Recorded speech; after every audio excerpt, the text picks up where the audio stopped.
Hello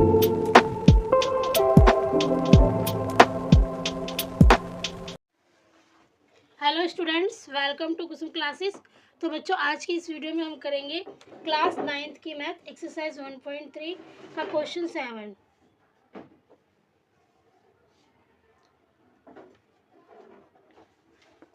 तो बच्चों देखते हैं क्वेश्चन 7 हमारा क्या है।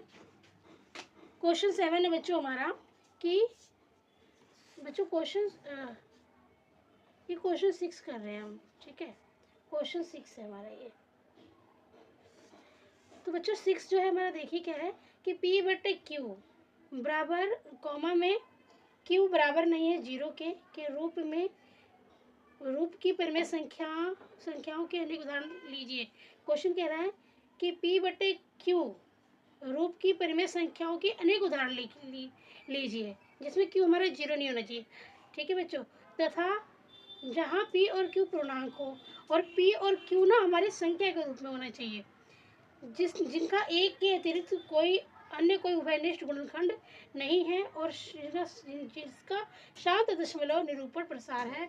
क्या आप यह अनुमान लगा सकते हैं कि Q को कौन सा गुण अवश्य संतुष्ट करना चाहिए? तो चलिए बच्चों, इसमें ना हमसे एक ही क्वेश्चन में 2-3 क्वेश्चन पूछ दिया इन्होंने। चलिए हम सबके जवाब देते हैं किस प्रकार से इसको सॉल्व करेंगे। सबसे पहले तो यहाँ पे लिखा है P बट्टे Q के रूप की परिमेय संख्याओं के अनेक उदाहरण लीजिए। तो बच्चों हम क्या करते हैं, कुछ परिमेय संख्याओं के उदाहरण यहाँ पे लिख लेते हैं। तो सबसे देखिए, जैसे हम कुछ परिमेय संख्या बच्चों यहाँ पर हम लिख सकते हैं। जैसे हमने यहाँ पे लिख लिया, मान लीजिए 11/5, ठीक है। और मैं यहाँ लिख सकती हूँ 51/2। फिर यहाँ लिख लिया हमने 21/10। देखो बच्चों, इसको बटे में लिखना था, मैंने कैसे लिख दिया, मैंने यहाँ लिख दिया 2 होगी 51/2। और एक परिमेय संख्या बच्चों हम और ले लेते हैं यहाँ पर 33/8, ठीक है बच्चों। तो ये कुछ परिमेय संख्याएं मैंने ले ली है, लिख ली है, ठीक है। और यहाँ पे क्या लिखा था, Q हमारा 0 नहीं होना चाहिए। तो देखिए Q का मान 0 नहीं रखा है। यहाँ पे 5 है, यहाँ पे 2 है, यहाँ पे 10 है, यहाँ पे 8 है। Q का मान कहीं पर भी 0 नहीं है। और क्या लिखा है आगे कि P और Q पूर्णांक है। तो देखिए P और Q हमारा पूर्णांक है बच्चों। P ऊपर वाला होता है, नीचे वाला Q होता है। ये हमने क्या है, दोनों पूर्णांक लिया, मतलब संख्या में लिए हैं, ठीक है। जिनका एक के अतिरिक्त अन्य कोई उभयनिष्ठ गुणनखंड ना हो। तो बच्चों देखिए इसका ना, अगर आप 11 का गुणनखंड करोगे तो क्या होगा, 11 एकम 11, 11 एकम 11, है ना।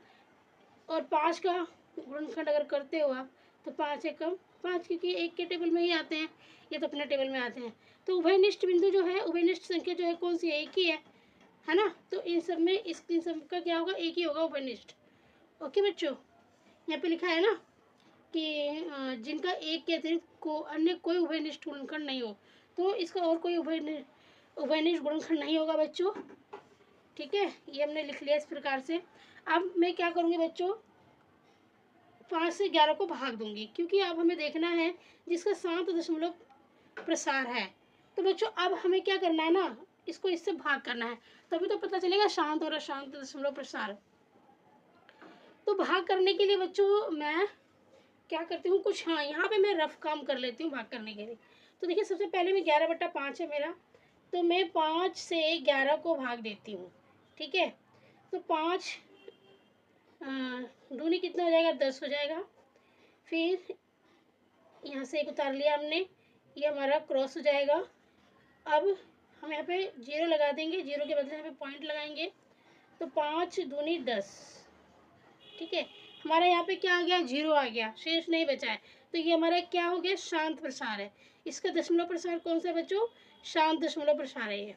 तो हम बराबर करके 2.2 लिख देंगे, ये हमारा शांत प्रसार हो गया, ठीक है।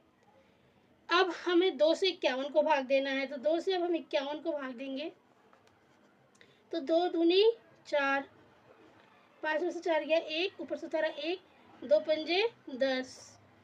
फिर 0 लगाएंगे, 0 के बदले हम पॉइंट लगा देंगे। फिर 2 पंजे 10।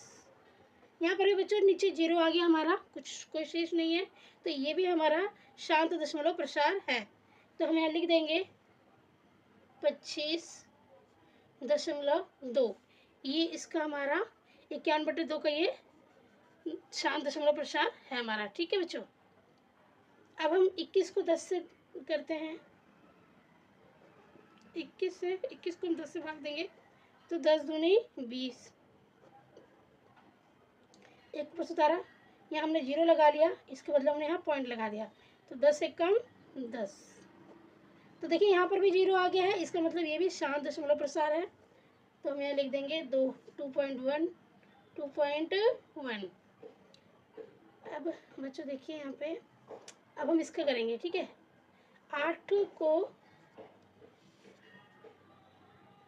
33 से भाग देंगे तो देखिए 8 एकम 8, 8 दूनी 24, 36, 8 चौक 48, 8 एकम 8, 8 दूनी 16, 8 त्रिके 24, 8 16, 8 त्रिके 24, 8 चौक 32, 4 बार में चला जाएगा ये, 8 चौक 32।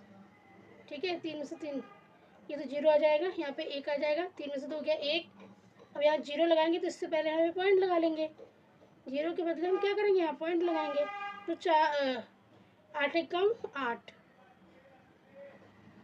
फिर 10 में से 8 गया 2, फिर बच्चों हम यहाँ 0 लगा लेंगे। ठीक है, फिर 8 के बाद 8 दूनी 16, 8 दूनी 16, फिर देखिए 10 में से 6 गया 4 और यहाँ पे 0 आ जाएगा, फिर यहाँ 0 लगा लेंगे। तो 8 का टेबल अब पढ़िए, 8 पंजे 40, 8 पंजे 40। यहाँ पर देखिए यहाँ लास्ट में 40 आ गया, तो यह हमारा कट गया, 40 से 40 माइनस हो गया, कुछ भी नहीं बचा, नीचे शेष 0 आ रहा है। तो जो इसका दशमलव प्रसार बच्चों जो ये है हमारा, ये दशमलव प्रसार है, शांत दशमलव प्रसार है।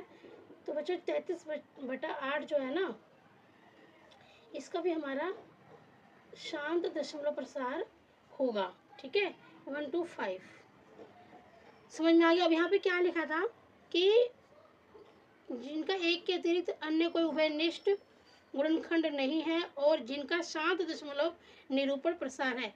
तो बच्चों देखिए इन सब का जो भी हमने ये लिया है परिमेय संख्या, इन सब का क्या है, शांत दशमलव प्रसार है। अब यहाँ लिखा है आगे क्वेश्चन कि क्या आप यह अनुमान लगा सकते हैं कि Q को कौन सा गुण अवश्य संतुष्ट करना चाहिए। तो बच्चों अब हम क्या करेंगे बच्चों, इसके लिए Q का बोला है ना कि Q का कौन सा गुण अवश्य संतुष्ट करना चाहिए।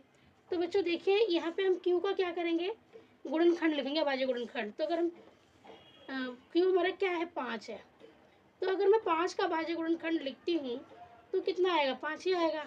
5 का अगर अभाज्य गुणनखंड लिखूँ तो 5 ही तो आएगा, 5 गुणा में 1 5 ही हुआ। इसी प्रकार से अगर मैं 2 का गुणनखंड लिखती हूँ तो 2 का भी 2 ही हुआ, है ना। अब हम अगर 10 का गुणनखंड लिखेंगे, अभाज्य गुणनखंड अगर हम 10 का लिखते हैं तो 2 पंजे 10, है ना, 2 और 5 हो जाएगा। और अगर मैं 8 का लिखती हूँ, सिर्फ मैं Q वाले संख्या के लिख रही हूँ, जो Q है हमारा, ये Q है 8 10, Q की जगह पहले ही हमारा Q का मान है। अब 8 का अगर मैं लिखती हूँ तो 2 गुणा 2, 2 दूनी 4, 4 दूनी 8, तो इसका भी गुणनखंड अभाज्य गुणनखंड जो होगा वो 2 होगा। ठीक है बच्चों, तो आप क्या देख रहे हो, आप यह देख रहे हो बच्चों Q जो हमारा हमने Q लिया है, जो हमारी Q है, Q वाली संख्या है 5 2 10 और 8, है ना।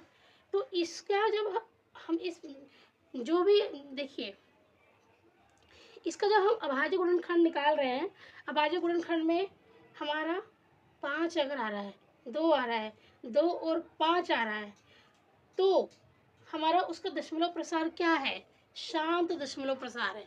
ठीक है बच्चों, आप इसको इस तरीके से समझिए कि जो भी हमारी परिमेय संख्या होगी P/Q के रूप में, ठीक है, जो भी हमारी परिमेय संख्या होगी P/Q के रूप में, अगर उसका जो हमारा Q है, अगर उसका Q 5 है, 2 है, 10 है, 8 है, ठीक है, और उसका अभाज्य गुणनखंड निकालने पर अगर अभाज्य गुणनखंड 5 है, 2 है, 5 है, मतलब 5 और 2 दोनों है, तो उसका दशमलव प्रसार क्या होगा, उसका दशमलव प्रसार शांत दशमलव प्रसार होगा।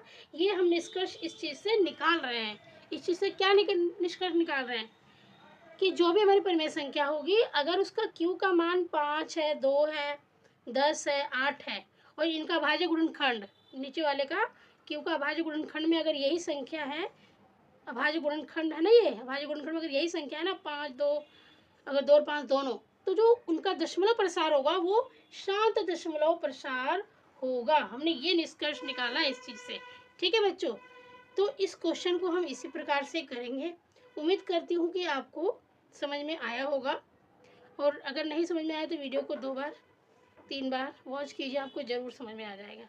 तो बच्चों आज की इस वीडियो में सिर्फ इतना ही। उम्मीद करती हूँ कि आपको समझ में आया होगा। धन्यवाद।